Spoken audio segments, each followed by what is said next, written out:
Olá, eu sou Josias Pinheiro, que venho trazer a reflexão da leitura diária desta quinta-feira, que tem como tema o significado da Páscoa.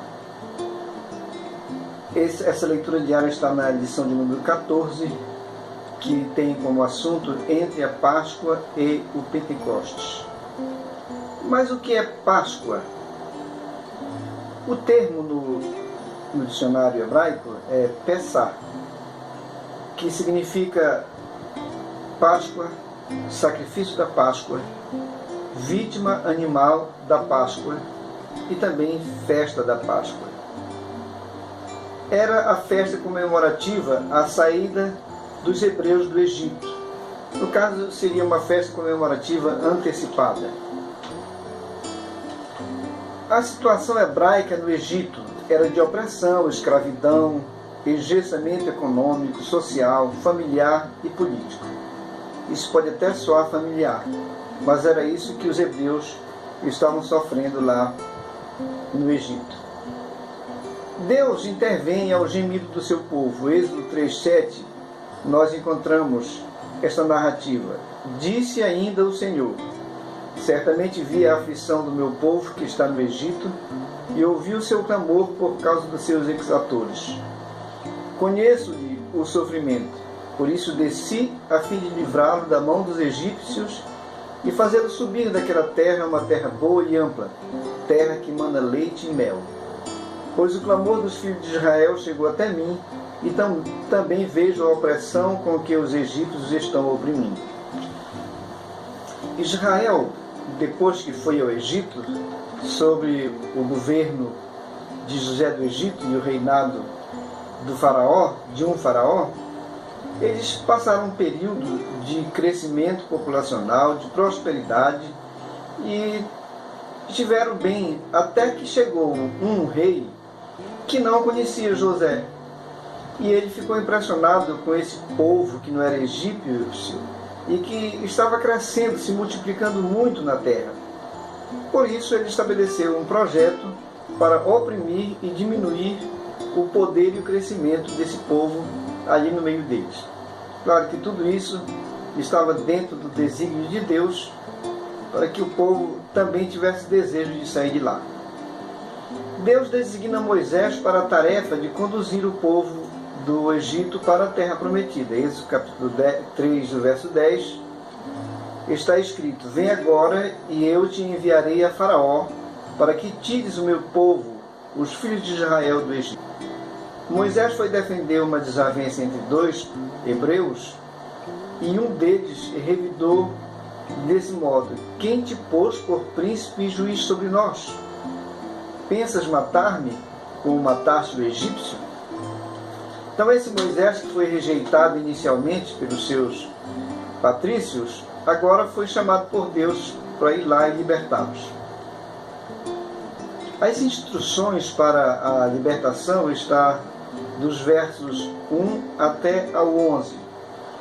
Já no capítulo 12, verso 29, nós encontramos Deus manifestando o seu juízo sobre os egípcios que oprimiram e que estavam oprimindo o povo judeu. Cada vez que passava, a opressão era maior, o pedido de resultado do trabalho era maior, o tempo deles era ocupado de forma mais dedicada às tarefas, da escravidão. É por isso que eles foram considerados escravos, e Deus resolveu julgar os egípcios, porque eles empobreceram o povo e o oprimiram através do seu poderio, das suas leis. Êxodo 12, 29 nos diz: aconteceu que à meia-noite feriu o Senhor todos os primogênitos na terra do Egito, desde o primogênito de Faraó, que se sentava no seu trono, até o primogênito do cativo que estava na enxovia, e todos os primogênitos dos animais. No verso 37, nós temos o registro da saída do povo. Assim partiram os filhos de Israel de Ramessés para Sucote, cerca de 600.000 a pé, somente de homens, sem contar mulheres e crianças. No capítulo 12, verso 38, está registrado: subiu também com eles um misto de gente, ovelhas, gado, muitíssimos animais. E Moisés foi instruído a orientar os pais dos hebreus com relação ao futuro, quando eles fossem questionados por seus filhos. Quando vossos filhos vos perguntarem: que rito é este?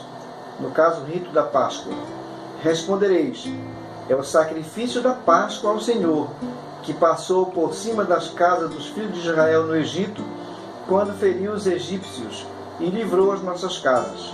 Então o povo se inclinou e adorou. O que eu posso identificar nesta experiência dos hebreus lá no Egito é que ela se parece muito com a nossa brasileira. Nós estamos vivendo um tempo de pressão e opressão, tanto na área política como econômica, social, cultural, moral e familiar. Nós estamos engessados nesse sistema político o qual nós estamos vivendo. O brasileiro precisa trabalhar por 5 meses, isso é 153 dias, para pagar impostos, conforme dados do IBPT, que é o Instituto Brasileiro de Planejamento e Tributação. Também aqui é uma informação que no governo de Fernando Collor de Mello era necessário 3 meses de trabalho para pagar impostos. E nos governos de Itamar Franco e Fernando Henrique Cardoso era preciso 4 meses de trabalho para pagar esses tributos. Mas atualmente aumentou para 5 meses, 3, 4, 5. Vejam que os impostos estão sempre crescendo. Em 2013, os tributos comprometeram cerca de 41% da renda do trabalhador. Entre os impostos que mais pesaram para os brasileiros está, em primeiro lugar, o ICMS, responsável por 21% do total, seguido por INSS e Imposto de Renda, com 18% e 17%, respectivamente. Deus respondeu à oração dos hebreus. E a resposta da oração do povo de Deus brasileiro pode estar chegando. Êxodo 3,7, nós vamos repetir o que já lemos. Disse ainda o Senhor: certamente vi a aflição do meu povo, e ouvi o seu clamor por causa dos seus exatores. Conheço-lhe o sofrimento, pois o clamor dos filhos de Israel chegou até mim, e também vejo a opressão com que os egípcios os estão oprimindo. O sistema egípcio era uma espécie de feudo. Eles eram os senhores feudais sobre o povo de Israel e outros povos que também estavam lá na terra. Nós vemos que hoje o sistema em todo o mundo está se voltando para o feudalismo, em que nós somos uma massa de manipulação daqueles que estão lá no poder. E o que nós devemos fazer diante dessa situação? Devemos fazer como o povo hebreu, que clamaram ao Senhor, e devemos fazer também como Daniel, quando estava no exílio. Quando ele percebeu que estava chegando o tempo da libertação, então ele clamou a Deus. Daniel 9,3 diz: voltei o rosto ao Senhor Deus, para o buscar com oração e súplicas, com jejum, pano de saco e cinza. Orei ao Senhor meu Deus, confessei e disse: ah, Senhor, Deus grande e temível, que guardas a aliança e a misericórdia para com os que te amam e guarda os teus mandamentos. Ó Senhor, ouve. Ó Senhor, perdoa. Ó Senhor, atende-nos e age. Não te retardes, por amor de ti mesmo, ó meu Deus, porque a tua cidade e o teu povo são chamados pelo teu nome. E eu pergunto a você igreja, você crente, em quem está a sua confiança?